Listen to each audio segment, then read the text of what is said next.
கேரளா வயநாடு வந்து கொஞ்சம் கொஞ்சமாக வந்து ஒரு குட்டி பாகிஸ்தானாக வந்து மாறிட்டு இருக்குது. அதனால இன்றைக்கு இந்த வயநாட்டுக்கு வந்து இந்த அழிவு ஏற்பட்டது வந்து ரொம்ப ரொம்ப ஒரு சரியானது தான்.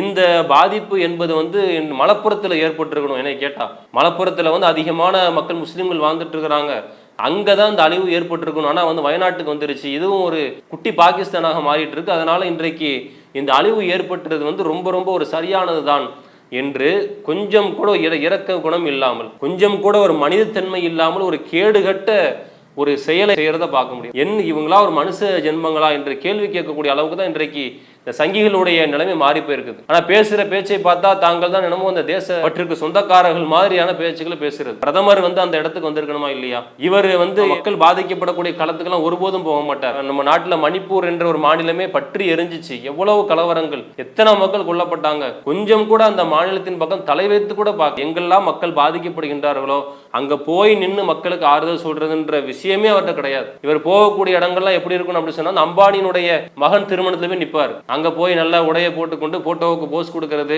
அஸ்ஸலாமு அலைக்கும் வரஹ்மத்துல்லாஹி வபரகாத்துஹு. அன்பிற்குரிய சகோதர சகோதரிகளே, கடந்த வாரம் செவ்வாய்க்கிழமை அன்று அதிகாலை நேரத்தில் கேரள மாநிலம் வயநாடு பகுதியிலே ஏற்பட்ட அதிக மழையின் காரணத்தினால் ஏற்பட்ட மண் சரிவு, அதன் பிறகு ஏற்பட்ட பேரிடர் சம்பந்தமான விஷயங்கள் குறித்து பார்க்க இருக்கின்றோம். கேரள வயநாடு மண் சரிவை பொறுத்த வரைக்கும் ஒட்டுமொத்த மக்களையுமே அதிகமான அளவில் துயரத்திலே ஆழ்த்தி இருக்கக்கூடிய ஒரு பேரிடர் சம்பவமாக மாறியிருக்கின்றது. அன்றைய தினத்தில் அதிகாலை நேரத்தில் ஏற்பட்ட அந்த மண் சரிவின் காரணமாக வயநாட்டிலே முண்டகை கிராமம் உட்பட அதற்கு சுற்றி இருந்த பகுதியில் இருக்கக்கூடிய வீடுகள், மக்கள் அந்த மண் சரிவிலே புதையுண்டு. அந்த மண் சரிவினுடைய வேகத்தின் காரணமாக பல கிலோமீட்டர்கள் அடித்து செல்லப்படக்கூடிய ஒரு நிலைக்கும் தள்ளப்பட்டார். பேரழிவின் காரணமாக இதுவரையில் 350க்கும் அதிகமான பேர் உயிரிழந்திருக்கின்றார்கள் என்று அறிவிப்பு வெளியிட்டார்கள். இதுவரைக்கும் இவர்கள் உயிரோடு இருக்கின்றார்களா இல்லையா என்று 250க்கும் அதிகமான மக்களை இன்றளவிலும் காணாமல் தேடிக்கொண்டிருக்கக்கூடிய நிகழ்வும் நடந்து கொண்டிருக்கின்றது. இன்னும் ஒரு சில பேருடைய நிலைமை பார்த்தோம் அப்படின்னு சொன்னால், சிதைந்த அந்த உடலினுடைய பாகங்கள் மட்டுமே வந்து கிட்டத்தட்ட 130க்கும் அதிகமான பாகங்கள் கிடைக்கப்பெற்று அது தங்களுடைய உறவினர்களால் அடையாளம் காணப்பட்டு அந்த நிலையும் இன்றைக்கு இருக்கிறத பார்க்க முடியும். இப்படி அதனுடைய பாதிப்பை பொறுத்த வரைக்கும் செவ்வாய்க்கிழமை முதற்கொண்டு இன்று வரைக்கும் மீட்பு பணி என்பது அதிக அளவிலே வந்து நடந்து கொண்டிருக்கின்றது. நாட்டில் இருக்கக்கூடிய மக்களை அதிகமான அளவில் துயரத்திற்கு உள்ளாக்கி இருக்கக்கூடிய இந்த சூழ்நிலையில் பல்வேறு பகுதிகளில் இருக்கக்கூடிய மக்கள் அந்த மக்களுக்காக வேண்டி உதவுவதற்காக வேண்டி தயாராக இருக்கக்கூடிய நிலையை நாம் பார்க்கிறோம். இராணுவத்தோடு சேர்ந்து ஏராளமான தொண்டு நிறுவனங்களாக இருந்தாலும் சரி, தன்னார்வலராக இருக்கக்கூடிய அமைப்புகளாக இருந்தாலும் சரி, மருத்துவர்கள் முதற்கொண்டு பல மக்கள் இன்றைக்கு அந்த களத்தில் நின்று மீட்பு பணிகளையும் மீட்டு கொண்டு வந்த மக்களுக்கு தங்களால் இயன்ற அளவிற்கு வந்து அந்த உணவு முதற்கொண்ட பொருட்களை கொடுத்து அவர்களுக்கு உதவக்கூடிய அந்த செயல்களும் வந்து தொடர்ச்சியாக நடந்து கொண்டது பல ஆயிரக்கணக்கான தொண்டர்கள் தங்களுடைய நேரங்களை ஒதுக்கி தங்களுடைய உயிருக்கே பாதிப்பு ஆனாலும் பரவாயில்லை, பாதிக்கப்பட்டிருக்கக்கூடிய என்னுடைய சகோதர சகோதரிகளை நான் காப்பாற்ற வேண்டும், என்னால் இயன்ற அளவிற்கு அவர்களுக்கு தேவையான உதவிகளை நான் செய்து கொடுக்க வேண்டும் என்ற மனிதத்தன்மையின் அடிப்படையில் இன்றைக்கு ஏராளமான சகோதரர்கள் இன்றைக்கு அந்த களத்தில் நின்று அந்த மக்களுக்கான உதவிகளை வந்து செய்து கொண்டிருப்பதை பார்க்க முடியும். இது இல்லாமல் அந்த களத்திற்கு அப்பாற்பட்டு நம்ம பார்த்தோம் அப்படின்னு சொன்னால், ஊரில் இருக்கக்கூடிய நாட்டில் இருக்கக்கூடிய ஏராளமான மக்கள், பாதிக்கப்பட்ட மக்களுக்கு தேவையான உதவிகளை அவர்களுக்கு என்ன தேவையாக இருந்தாலும், உணவாக இருந்தாலும், உடையாக இருந்தாலும், பொருளாதாரமாக இருந்தாலும் அதை நாங்கள் கொடுப்பதற்கு தயாராக இருக்கின்றோம் என்று ஏராளமான மக்கள் முன்வரக்கூடிய நிலையும் இன்றைக்கு நாம் பார்க்கின்றோம். இந்த அடிப்படையில் அங்கே நடைபெற்ற ஒரு சம்பவத்தை எடுத்து பார்த்தோம் அப்படின்னு சொன்னால், ஆரம்பத்தில் வந்து இது மாதிரியான மக்கள் அந்த பக்கம் மாட்டிட்டு இருக்கிறாங்க. இந்த பக்கம் பார்த்தோம் அப்படின்னு சொன்னால் மீட்பு படையினர் இருக்கின்றார்கள். அந்த நடுவில் ஓடக்கூடிய அந்த காற்றாட்டு வெள்ளம் வந்து அப்படியே வந்து அதிகமான அளவில் தண்ணி ஓடிட்டு இருக்குது. மக்களை கொஞ்சம் கொஞ்சமாக மீட்டு கொண்டு வந்து இங்கே கொண்டு வந்து அவர்களுக்கு தேவையான முதலுதவிகளை செய்து கொடுக்கக்கூடிய அந்த தருணத்தில் அது ரொம்ப ஒரு சிரமமான ஒரு வேலையாக இருக்கின்றது. அதற்கு பகரமாக நாம் இங்கிருந்து ஒரு செவிலியரை, ஒரு நர்ஸை நாம் அந்த பக்கம் நம்ம அனுப்பி அவர்களுக்கு தேவையான உதவிகளை நாம் செய்யலாம் என்று பலரும் முடிவு செய்து ஒரு ஆண் நர்ஸு, ஆண் செவிலியரை தேடக்கூடிய நேரத்தில் ஒரு பெண்மணி வந்து முன் வர்றாங்க.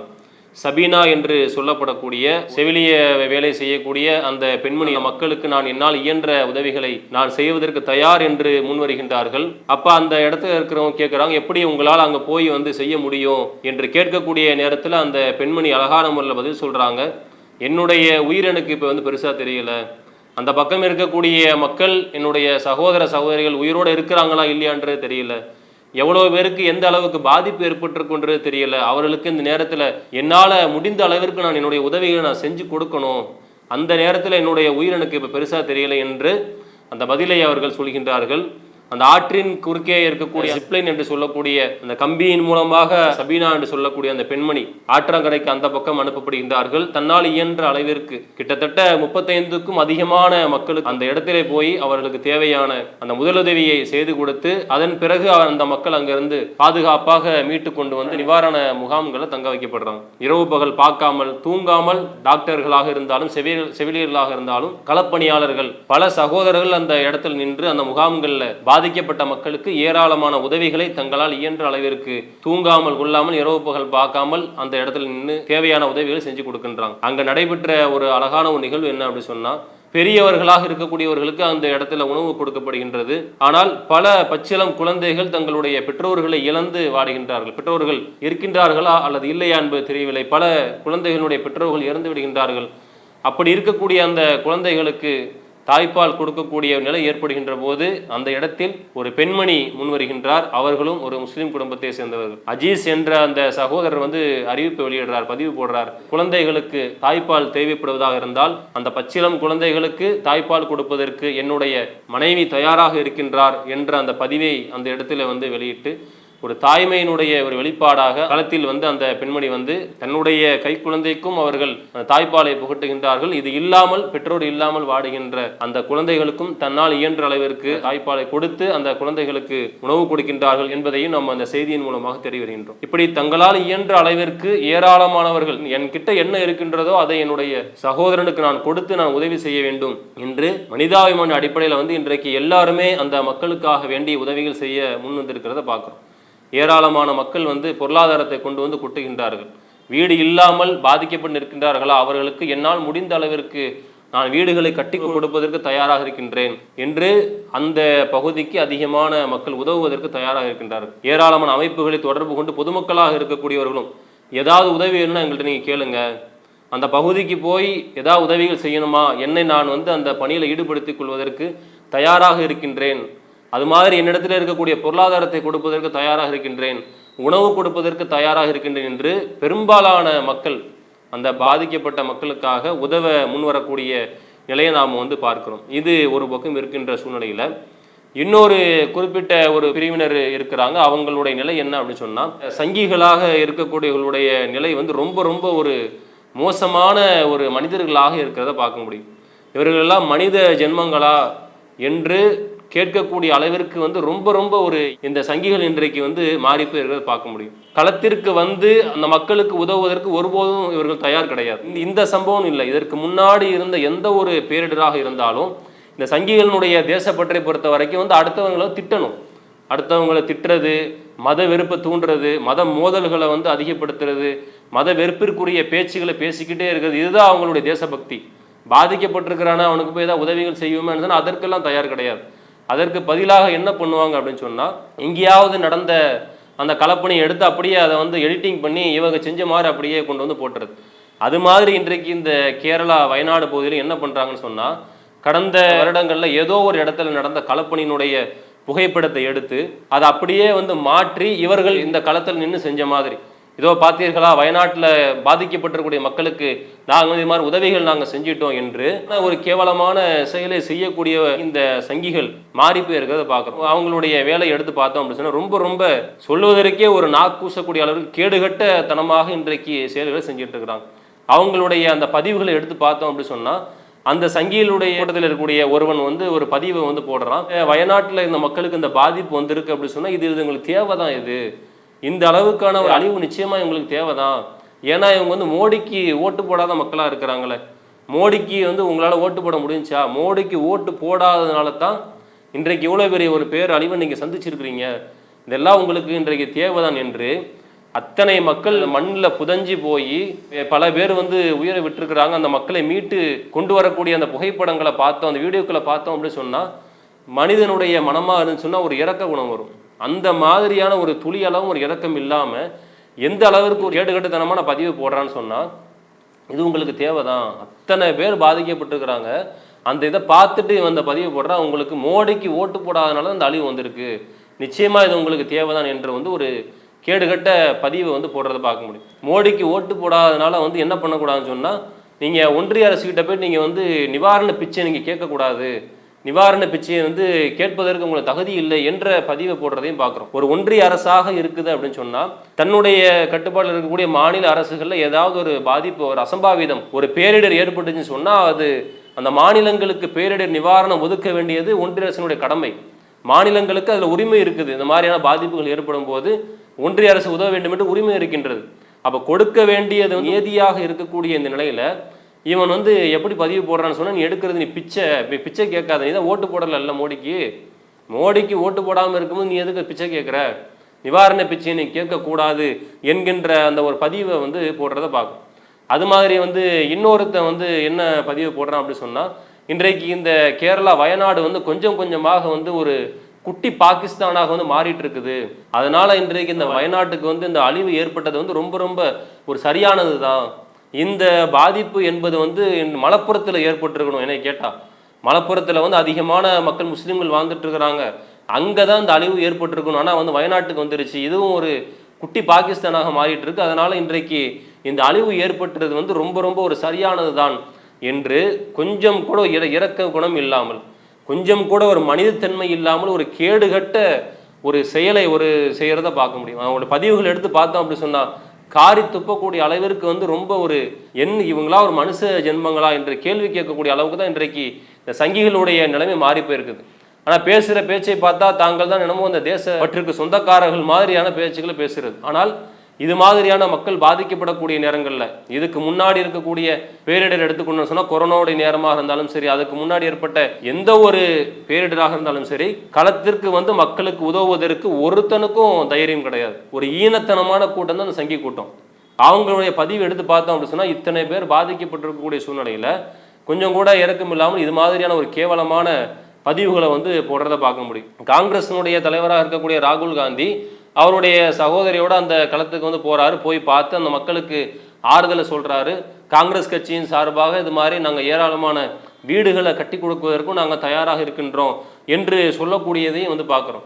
இதை வைத்தும் இன்றைக்கு ஒரு கேடுகட்ட அரசியல் செய்யறதை பார்க்கணும். நல்ல பார்த்தா யார் வந்து இருக்கணும், முதலா நாட்டினுடைய பிரதமராக இருக்கின்றாரு, பிரதமர் வந்து அந்த இடத்துக்கு வந்திருக்கணுமா இல்லையா? இவர் வந்து மக்கள் பாதிக்கப்படக்கூடிய களத்துக்கெல்லாம் ஒருபோதும் போக மாட்டார். நம்ம நாட்டில் மணிப்பூர் என்ற ஒரு மாநிலமே பற்றி எரிஞ்சிச்சு, எவ்வளவு கலவரங்கள், எத்தனை மக்கள் கொல்லப்பட்டாங்க.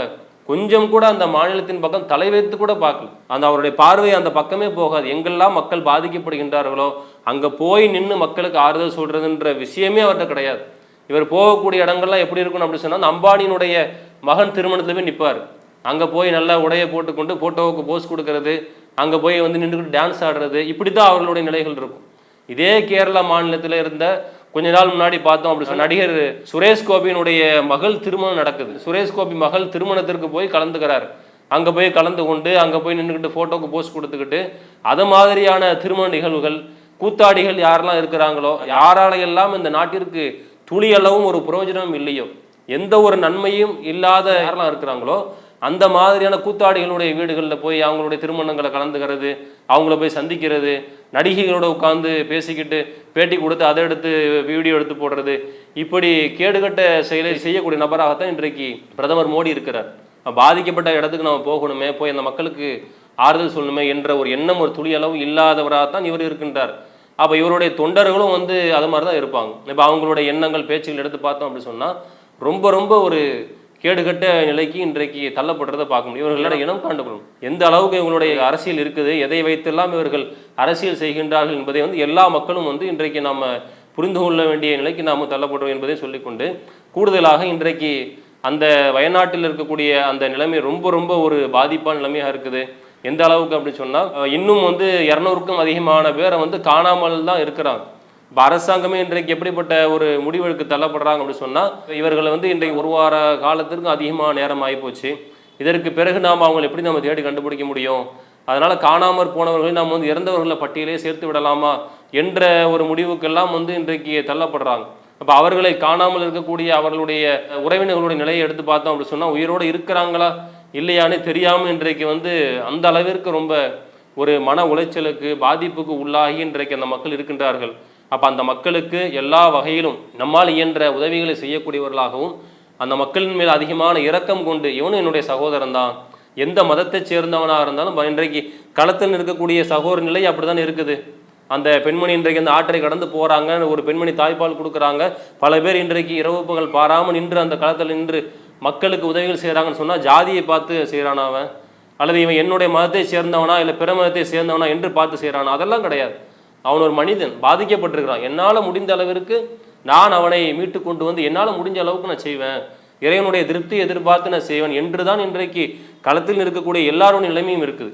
அதுக்கு அப்படியே மாற்றமாகத்தான் இந்த சங்கி கூட்டம் வந்து துளி அளவும் ஒரு இரக்கமில்லாத ஒரு ஜென்மமாக இன்றைக்கு வந்து மனிதநேயமே இல்லாதவர்களாக இன்றைக்கு மாறி போயிருக்கின்றார்கள். அப்படிப்பட்ட நிலையில பல மக்கள் இன்றைக்கு அந்த களத்தில் நின்று உழைத்துக் கொண்டிருக்கிறார்கள். உழைக்கக்கூடிய அந்த மக்களுக்காக வேண்டியும், பாதிக்கப்பட்டிருக்கக்கூடிய அந்த மக்களுக்காக வேண்டியும் அதிகமான உதவிகளை செய்யக்கூடியவர்களாகவும், அவர்களுக்காக வேண்டி பிரார்த்தனை செய்யக்கூடியவர்களாகவும் நாம் என்றைக்கும் இருக்க வேண்டும் என்றை சொல்லிக்கொண்டு செய்தியும் இந்த நிகழ்ச்சியை முடித்துக் கொள்கிறோம். அஸ்ஸலாமு அலைக்கும் வரஹ்மத்துல்லாஹி வபரகாத்துஹு. இஸ்லாம் மற்றும் சமுதாய செய்திகளை அறிந்து கொள்ள தமிழ்நாடு தௌஹீத் ஜமாஅத் யூடியூப் பக்கத்தை உடனடியாக சப்ஸ்கிரைப் செய்து கொள்ளுங்கள். மேலும் பெல் பட்டனையும் கிளிக் செய்து கொள்ளுங்கள்.